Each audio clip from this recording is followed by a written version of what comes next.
Okay, up next, we're going to go back into sports tech world and, well, not that wasn't sports tech, and much more on broadcast and OTT. Our moderator before we go into that session, we're going to have a quick conversation. We have Loron Orris, who is waiting for us in Hong Kong, I believe, and he's going to be talking to Jeffrey. Loron's there. Hey, Loron, will you turn your mute off?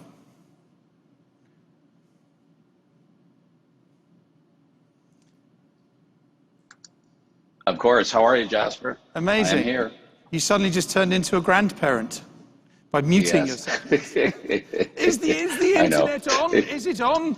Loron, over to you for this session with Jeffrey, and then I'm going to bring up the panel to talk broadcast and OTT.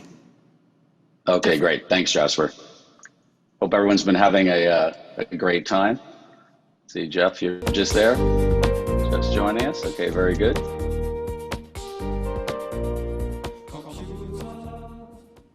Hey, Jeff, how you doing?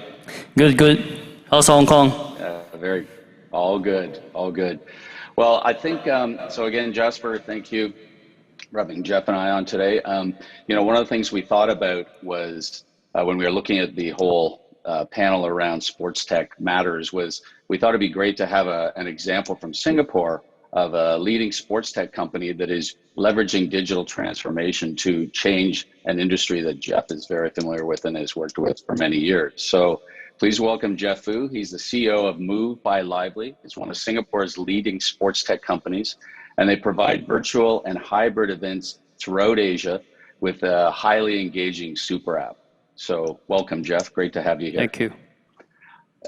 Jeff, previously you had 15 years in the live sports and entertainment industry. You were working with events like Ironman, you were working with triathlons, you were doing your own different events, Illumini runs, and working with a number of the major brands in Singapore. But what was it that caused you to, or what was it that really inspired you to create a virtual event company? And you were doing this even about a year before COVID hit. What was your inspiration to create it?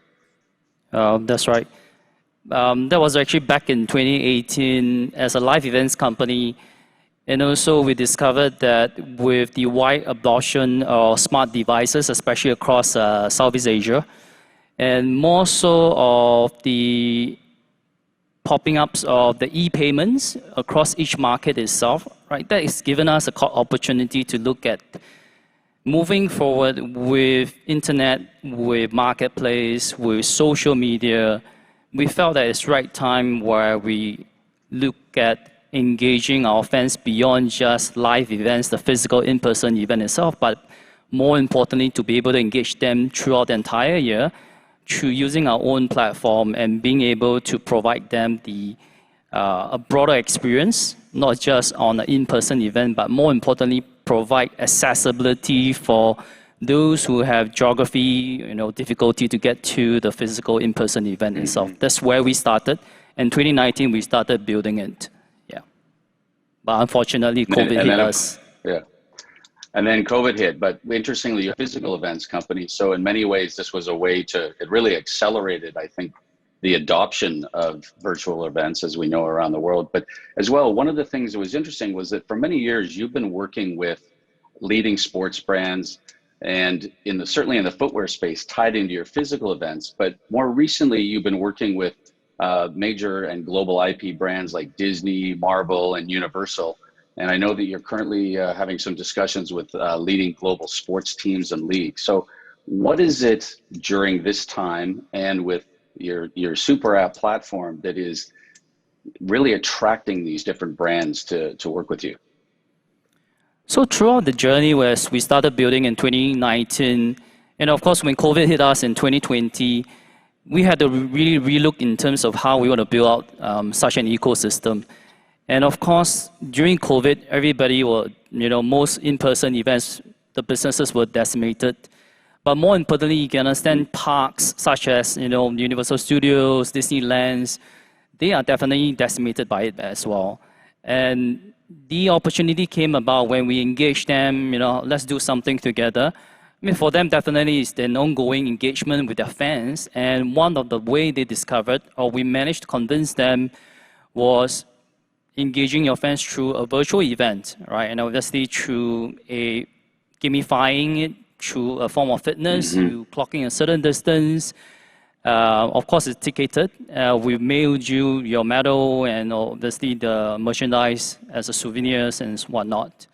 So from the Disney's, our very first engagement was the Star Wars, and Marvel took an interest. And we all knew that Marvel's fan base was 7 times bigger than Star Wars itself. And therefore, the numbers we managed to capture were significant. Of course, that brought on Universal Studios, who started a conversation with us almost about 12 months back.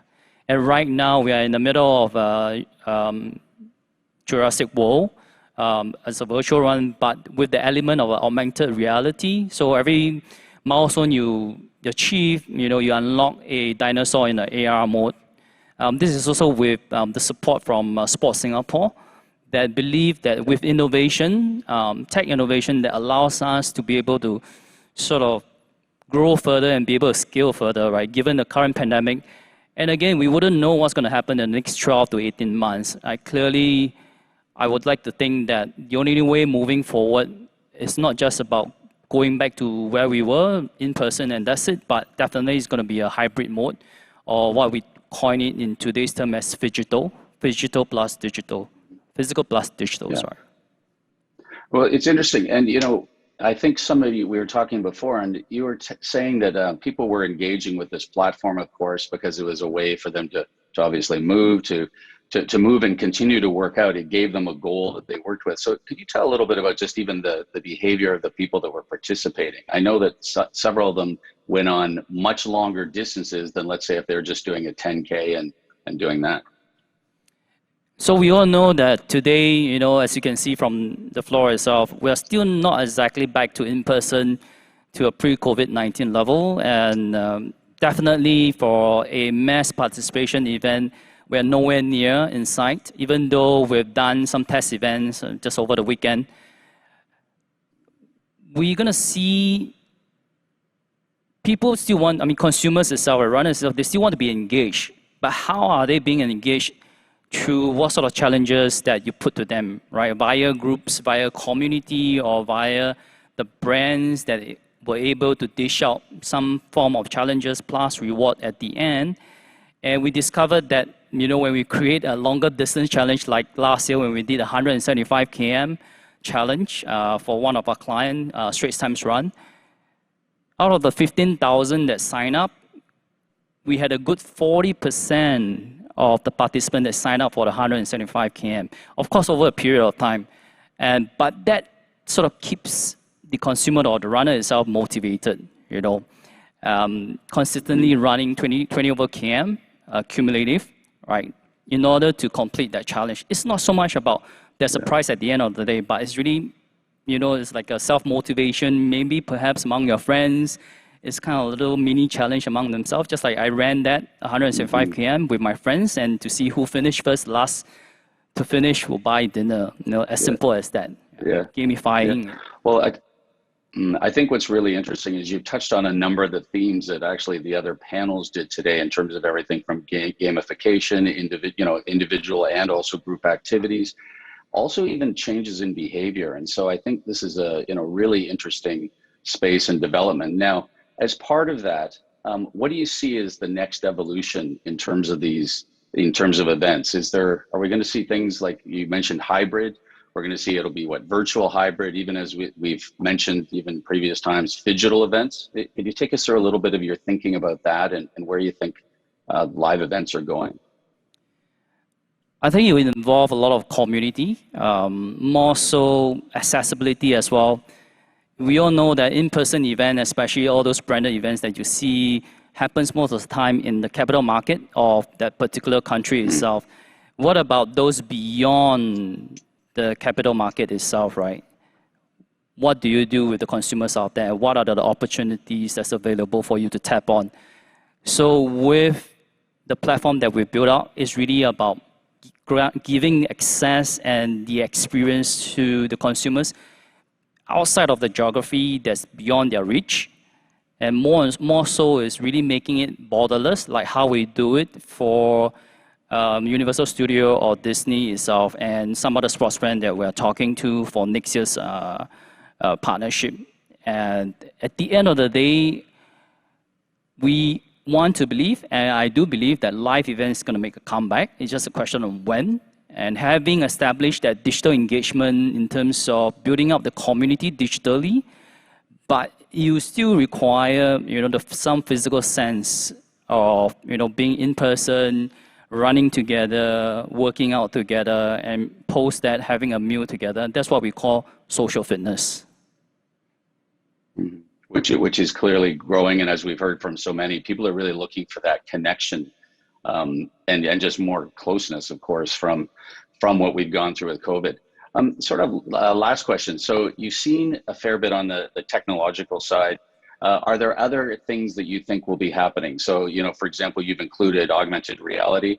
Could you see a day when there's even more elements tied into your super app? Could it be even a platform that ties in VR and other emerging technologies as well?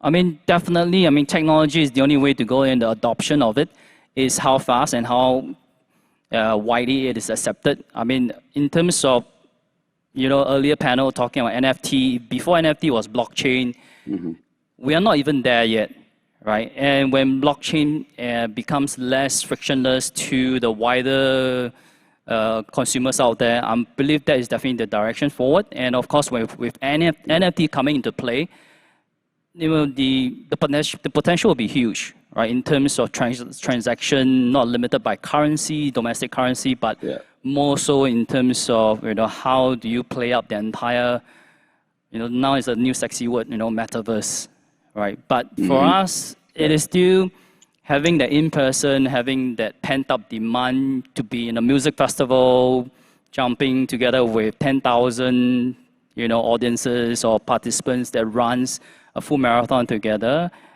Personally, I'm still for that. And of course, right now, the only way building forward is definitely to have both online and offline engagement. With that, then we build out the entire ecosystem itself, right? Because with the community, that's where you bring on brands that wants to interact and be able to cross-sell to your community as well. And once you have removed all the friction from payments, from native languages, from geography itself, right?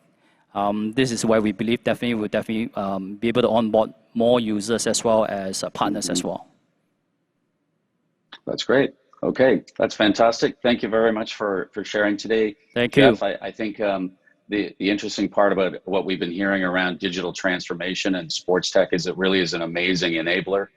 Asia, what we see is that Asia is adopting more and more of it, but like many things in Asia, we often leapfrog different stages of industry. So we're really bullish on this space and the number of different applications of sports tech, exactly like what Jeff has been doing. And Jeff, we look forward to seeing a continued success. And I know you're doing a lot of events around Asia, but also looking forward to hearing the next one or one of the ones that becomes global. So again, great having you here, Jeff.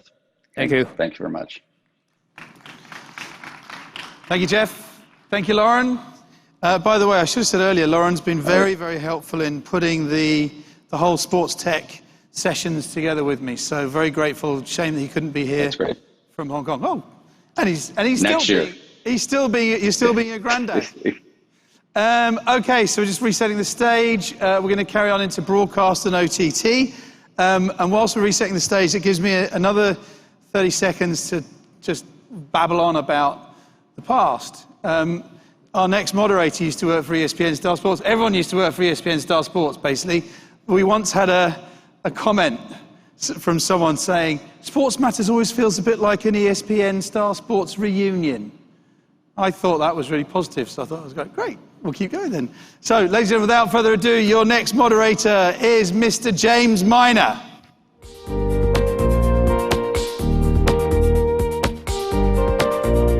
Thank you all. Our next session, we will be welcoming Nick Wilkinson, Managing Director, 11 Group Asia. Come on up, Nick. Elliot Renton, Executive Vice President, Asia Pacific, Grabyo. Thanks, Elliot. the lovely Shweta Jain, APAC Head of Business Development, Media and Entertainment, Amazon Web Services, and Maurice Barbieri, Head of Sports and Gaming Partnerships, Southeast Asia, Twitter. Welcome our panel. Excellent. As a start, I thought it might be nice just to take a minute, starting with you, Nick. Just give us sort of an overview on what you're looking at now. So sort of just a quick minute, what is 11 Group doing? What is your vision for 22, 23? So the vision is based on changing market dynamics. We've seen Fox exit the market, which leaves opportunity, both in terms of rights to be bought and money to be made. We've also looked at mistakes that I as an ESPN Star Sports alumni myself, I look at mistakes that we made or things that we could have done better, and we are trying to avoid those mistakes, and we'll be doing that by launching a series of offers in Southeast Asian markets under a unified brand, but each business will be local, and each business will be in local language, and it will be an OTT business, primarily digital first. So. Okay. Elliot, what's your focus right now? Yeah, so with Grabyo, our focus is just continue high-level growth across APAC. I think, in the last few years, we've always been known as a kind of cloud clipping tool. That's definitely evolved in the last 3 years. We're now really focused on a disruptive build of technology around live production in the cloud and taking an OB truck to a web browser, essentially. There's a lot that goes into that, and you can't overpromise at the moment, but the broader vision around live production and the technology that can deliver to clients, help them save on costs, drive lots more business efficiency. We're really excited about that, and I think that's going to be a real focus for us in 2022. Excellent. Shweta. Hi everyone, I'm Shweta. I'm the Business Development Lead for Media Entertainment for Asia Pacific at AWS. So we have been working closely with a lot of sports rights holders as well as a lot of born-in-the-cloud companies who are now doing some fantastic work in the world of sports. And really the focus areas are driven by what the fans want. So a lot of use of data science, machine learning, and really putting the cutting-edge technology in the hands of developers and let them innovate at the minimum cost possible. So do more with less. Excellent. Mauricio. Ciao. Hi everyone, thank you for being with us today. My name is Maurice Barbieri, and at Twitter I help, or at least I try to help publishers, journalists, content creators to use the platform in the best way possible, trying to reach new audience, engage them. If we can, also try to help them make money. Hasn't been a great year and a half, I would say, for everyone, not for us. But it's like Charlie said this morning in his session this morning. I think that we are also seeing how the market is changing. There are many opportunities. So let's see what 2022 brings. Okay. A good, diverse panel with areas of expertise. We're going to start the conversation off with Shweta. We were discussing earlier, because last night was the race, some of the innovations that AWS is bringing to Formula One. Some of the performance graphics, and you have over 300 sensors on the cars delivering 1.1 billion data points, somewhere in that range, about 1 billion data points per race. What is this? It sounds like an amazing addition to the broadcast experience, but it involves a massive amount of cloud and data analytics. Can you share a little bit about what it is and how it's enhancing the fan experience? Yeah, absolutely. Would love to. In fact, sports and statistics have always, gone hand in hand, but there are some organizations who are taking the use of data to a whole new level, and Formula One is definitely one of them. So Formula One, in fact, if I may say, I believe is the most data-focused company today in the world of sports. The kind of, the vast amount of data they are handling in real time. So in fact, in a single race, in a 2-hour race, I believe they are collecting over 1 billion data points, right? Which is a combination of a lot of historical data as well as the real-time data, what you mentioned. They have over 300 sensors installed on every single car, sending, I believe, about 1 million data points per second from every single car, combining it with weather data and a lot of historical data. They are trying to keep the fans at the edge of their seats during the game. Because if you think about it, Formula One races are, one sport where the viewers are getting to view a very small portion of what's actually going on, a small portion of the track and maybe a couple of cars in a single frame. Their Formula One has done a wonderful job of, how they leverage all these millions of data points coming in every second and use machine learning to draw some inferences and be able to predict what's going to happen in the next few seconds. So that's how they are really reaching out and providing deep insights into the game for the fans. And in fact, just this morning, I heard the discussion around that how sports companies are really finding it super hard to engage the youth. And I believe using data is one of the ways that's proving to be very, very useful, how you reach out and engage the youngsters who seem to be more interested in gaming these days as compared to sports. So using data to keep the fans engaged. And I myself, I'm not much of a Formula One, race fan, but I hear from my friends, and I also heard from you earlier that you were watching it last night, that how, what huge appetite they have for the data that they see and the insights they are able to relate to and really follow in a big way. So yeah, it's really exciting and huge privilege to be working with Formula One on that. Excellent. We appreciate the amount of technology in partnership with Formula One to enable a better fan experience. And we look at things like our encoding technologies and our delivery technologies. But in fact, one of the most complicated parts of doing Formula One or any sports program is the fact that it's live. And live production is something you have to have a passion for. So Elliot, Grabyo is looking at live remote production for all of these sort of events that are highly complicated, but you have support from a partner in AWS to provide some of that cloud support and logic and everything else. How is it that you're approaching live production? And can you share a little bit about what makes the Grabyo offering quite unique? Yeah, so I think we're on a journey with this. What we build in a web browser environment for live production is really hard to do. It's not easy to build technology in a web browser for anything to do with live. I think, it's fair to say that we're focused on sort of tier 3, tier 2 type sports events at the moment. And in the last couple of years, we've definitely seen the conversation change with, key stakeholders, key decision makers around their adoption of cloud and how they're not just looking at the here and now, but how they can take on technology to change their cost efficiency and change their business over the next 3 to 5 years.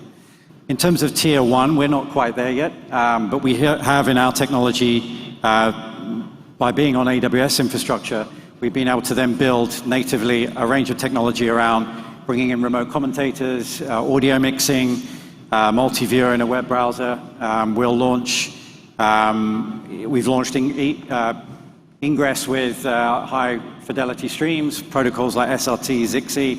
We'll launch the egress capability of that in December. So step by step, our roadmap will continue to play out so that we believe by certainly this time next year, if not sooner, we'll be able to go to a broadcaster, go to a rights holder and say that you can run a live production within a web browser cloud environment. I think we can't make too many promises on that at the moment, but we know that we've taken a leading position in terms of how we're trying to disrupt that space. And it's just very, very interesting to see how that market is reacting to that. And there's a lot of opportunity around it. So, I mean, it's backed by AWS as a great partner. It's fantastic. And, we see growth globally. But in APAC, the shift towards cloud and the adoption of web browser-based cloud with some of our clients has been really interesting in the last 12 months. So I think our roadmap, we launch new products and features every 6 to 8 weeks. If we continue in that vein, we're going to be in for a very exciting 2 or 3 years. Well, we wish you luck on the journey, and like any great solution, may the technological complexities be completely opaque to the end user. Yeah. But we couldn't talk about live and sports without talking about Twitter. Maurizio, we were talking about someone that I used to work with, Matthew Marsh, on the Go F1 show. And sometimes it's technically what we're doing to improve the actual experience. Sometimes it's about the content. And so you're enabling talent to reach audiences in new ways around Formula One. Can you share with us what you're doing with Matthew? Yeah, with Fox basically going off the air, there are a few on-air talents that now they are trying to see whether they can put what they know to a different use and to engage with the audience through social media. Matthew is a former commentator for Formula One at Fox, and I approached him and say, hey, why don't we do something around the races? And Twitter is a platform that lives around live events. It's something that is happening, right? Whether it's a political news, entertainment, whether it's a sport event. We are trying to create a conversation. We are giving people the opportunity to create conversations around something that we are all watching together. We don't know each other, but we are sharing the same passion for one specific topic at that given time. So Matthew, we came up with the idea of doing 2 things. One is a live show that the first 2 weeks we did it before the race, but we actually found out that it's better to talk about the races after their completion. And the other thing is, and he's doing well, he's doing great. He has amazing guests. Aiken was on last night right after the race. And Aiken is Williams Racing test driver.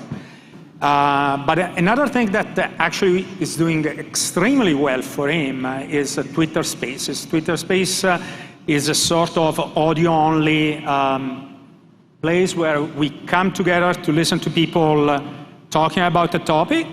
And if we want, we can raise our hand, ask questions. And there's a lot of people that want to talk about Formula One, and they want to listen about what's going on with Formula One.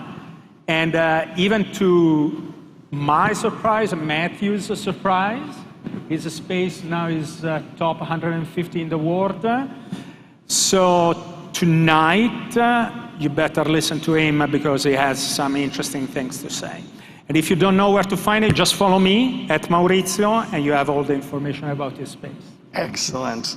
I think Go F1 is a great example of using technology to reach fans in a very agile way. That the show came up recently, but already reaches 1 million every time he comes on air, which I think is great use of technology. But as we talked about it before, the market dynamics are changing. Audiences are even more digital than they were before. 11 is looking at the opportunity to reach a whole new level of subscription video on demand users in the 7 markets where you're focused. Can you talk a bit about what that vision is like and what it feels like to be launching a digital first offering around sports? It feels it feels like the right thing to do. And in fact, the numbers would bear that as well. If you look at the growth of SVOD services in the markets in which we've secured rights, there'll be about 52 million SVOD subscribers by the end of 2025 in the markets of Southeast Asia, and that's the size of the prize. That's the audience that we're looking to tap into. Pay TV is on decline. You've got MSOs who want content on their platform, but not to put it on their balance sheets. So the ability for us to strike commercial deals with MSOs that are much more partnership focused, that aren't the traditional sports channel model of buy it, and if you don't, I'm going to go to the other guy. We don't, our philosophy is that unless we do non-exclusive broad deals, we won't make money. And for us, the best way to make money is to talk to everyone in a market, and the best way to do that is to have an OTT offer. And it makes sense for us. It makes sense for our management in the UK. It makes sense for our investors, and it's the way forward. And I think that what these guys were talking about is really important as well, because without OTT technology and the ability to do that, we just couldn't do this. We couldn't have had this conversation 3-4 years ago.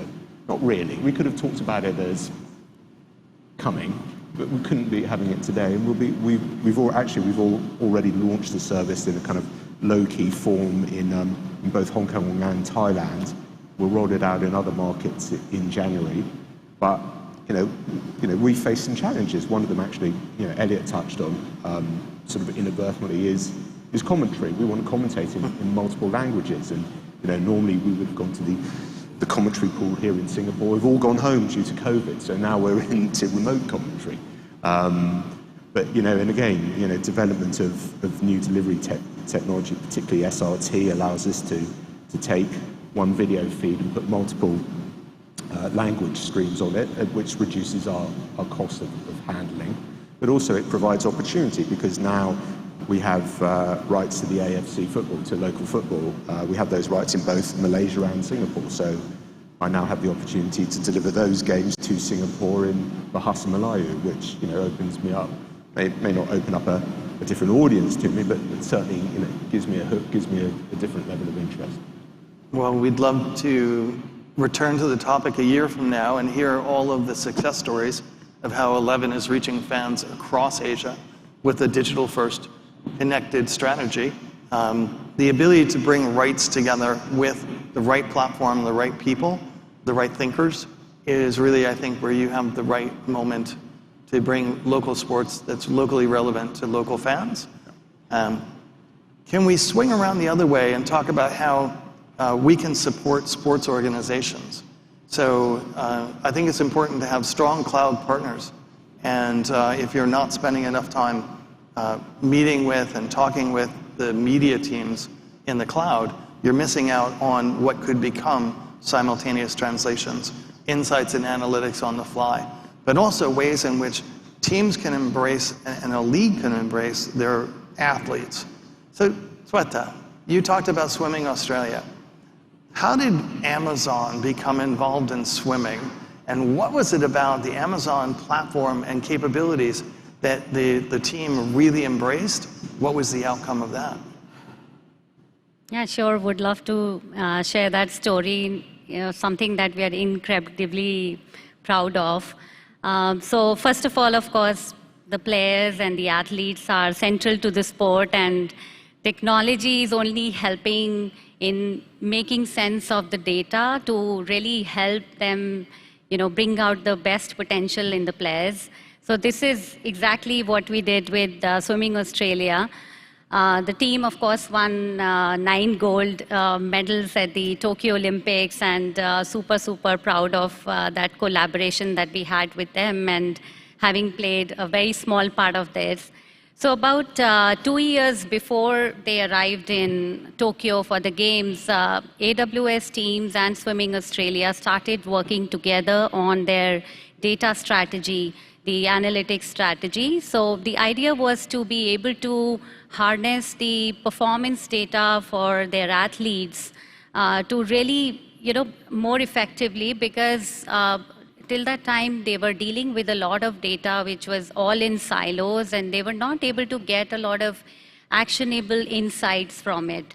So when we started working with them, the first step was to put it all into a central repository, what we refer to as a data lake on AWS cloud, and then be able to use machine learning models to draw some inferences from that to make more evidence-based decisions.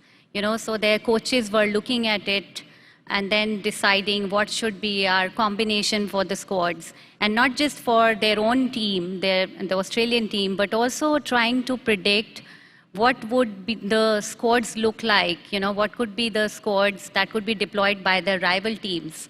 So in that sense, yeah, they really had a competitive edge where they were able to leverage data science to make more informed decisions in the training process. And of course, the outcome was everyone to see. They had a fantastic finish at the Olympics, and super, super proud of that small part that we could play there. It was an awesome games and really historic for the Australian swim team. Led to some amazing moments. We've talked a bit about going live and the right content offering. But for me, there's also been a lot about experiencing these sports together. And I've always held out the hope that we could have our own choice of who we listen to and what we're selecting. Same as language, but changing commentators, changing communities, and watching as a community. So Maurizio, you mentioned that Twitter Spaces is now live, and that's quite a departure from the text-based communication short format. What is it, and is there a way in which we should be looking to see more of Twitter Spaces this year? Okay, so there's this misperception that Twitter is a bunch of characters and then you tweet. In reality, Twitter is a very powerful video platform. Again, whether it's something bad that is happening or something good that is happening, the video is an extremely powerful medium, and LeBron James getting ejected this morning against the Pistons generates immediately 100,000 tweets and 1 million views within 30 minutes from that happening, right? So we are moving away now that we have better abilities to deliver video content, whether it's regular people or through the partnerships that we have with our media partners.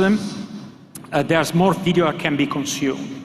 During Euros, during Tokyo, we saw how much longer people were spending time, how much more time we're spending on the app because they were watching video. But we cannot always look at something. So the idea of having a sort of live podcast, we felt that it was powerful. I know what you're thinking, that we copied Clubhouse, but we think that we found ways to incorporate that opportunity within Twitter itself. So we do one single press of a button. If we have an audience, we can reach out to it, and we can have somebody that is listening to what we have to say. Not only read what we have to type, or what we have to say, sorry, but also listen in real time. And I think that it really goes towards the creation of communities. We are all tuned in to watch a football game, to watch the Olympics, to watch an F1 race, and so on and so forth.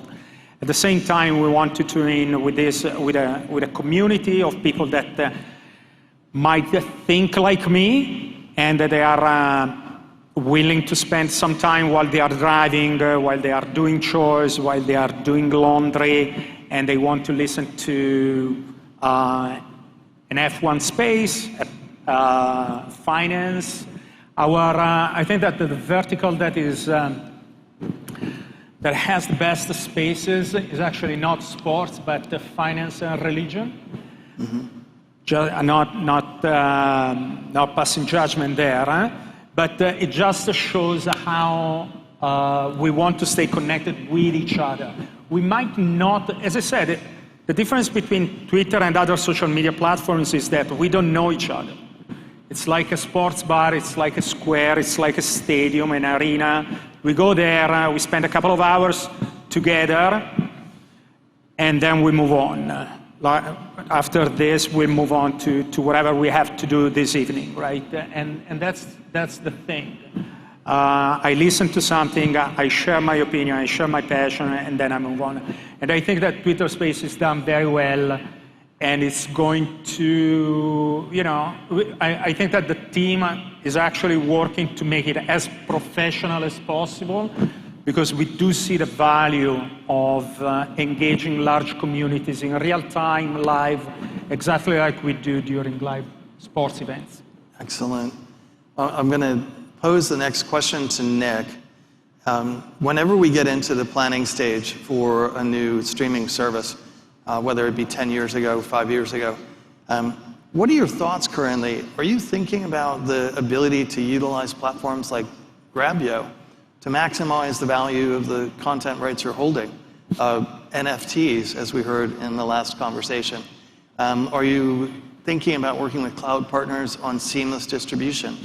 What are the ways in which you see the 11sports.com offering, leveraging some of the technology, the great partnerships you have, in order to maximize the experience and maximize the value of those rights? Any thoughts yet?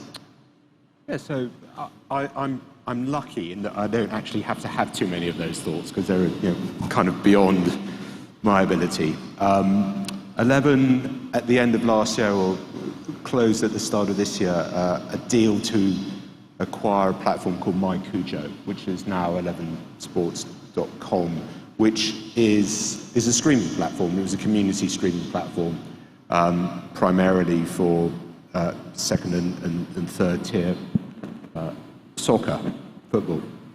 That's now been changed, and the platform's now developed. It's now a subscription business, and we launched with it in July in Italy, and we'll be launching with it here in Asia. We've already launched with it, so we'll be able to do subscription. We'll be able to create free areas so people can watch content for free with registration, and then we'll use that as a way to drive audiences through to becoming subscribers.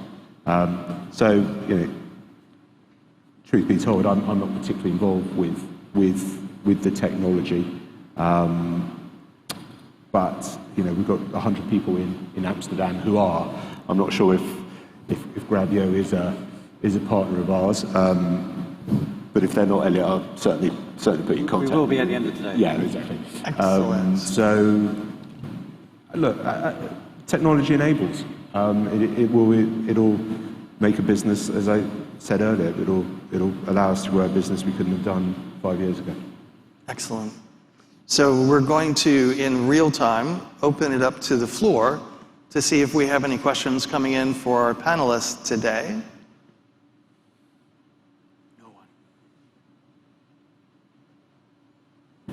And if your hands are up, shake them around, Chad.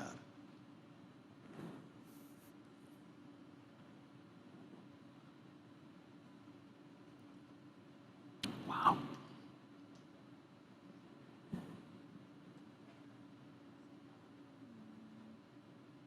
All right, no worries. No one. Do we have one coming in? Hi, Paul Christmas from FMA. Audio levels? This will probably be more towards Shweta. One of the issues that we have across Asia is the connectivity in the remote locations. As Elliot will know, I keep telling him a lot. How do you see actual venue connectivity? And is that something that AWS is going to look to work with telecom companies to ensure that there is that reliable connectivity?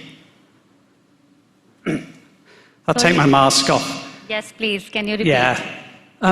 It's great to talk about technology, but the biggest issue I have in delivering football matches for FMA across Asia is the first mile connection. It's always getting a stable signal out of a venue. Is AWS looking at any development across the region with telecom companies to get stable connectivity out of venues that would then enable us to use things like Grabyo to deliver more content for partners? We got the second half of the question now. So it's about how AWS is working with telcos, or because your audio came in really good at the end, if you can just repeat it one last time. Yeah, sorry. It's about looking at, is AWS working to expand its connectivity across the region into sports venues that would allow connectivity to the likes of Grabyo and even better services to the likes of 11? NHL. So actually, Grabyo is a platform that is built on top of AWS. So within Southeast Asia region, of course, we have a data center we have actually lots of data centers, are what we refer to as an AWS region in Singapore that caters to the entire ASEAN region. So in terms of connectivity from sports rights holders, we have something what we call an AWS Direct Connect that connects it, which is basically a point-to-point connection from our data centers in Singapore to the sports rights holders data center. So to give you an example, like we work with Astro Malaysia, who has got direct connections with the data center of AWS in Singapore from Kuala Lumpur. Does that answer your question? Not really. It's the first mile, so it's the venue into the AWS network. Is there any looking at that side of the business rather than sort of hub to hub, but actually getting into the venues? So, for instance, here in Jalan Besar Stadium, for instance, would you look at connectivity from there to a data hub and ways of making that easier and more cost effective to enable use of the other services that are there? Yeah, maybe this is something I can take offline with you, but we do have something what we call an AWS Elemental Link device, which is used for video ingestion from the venue where the sports event is taking place. So in fact, to give you an example, there's National Hockey League in the US, NHL, which has got, I believe, about 31 or 32 game arenas. And they have installed a device. It's a very small device. It's an encoder, video encoder, that you install at the venue where the game is taking place. And you are able to ingest the live feeds, even Ultra HD live feeds using that device into AWS Cloud, which is, the nearest region from wherever you are.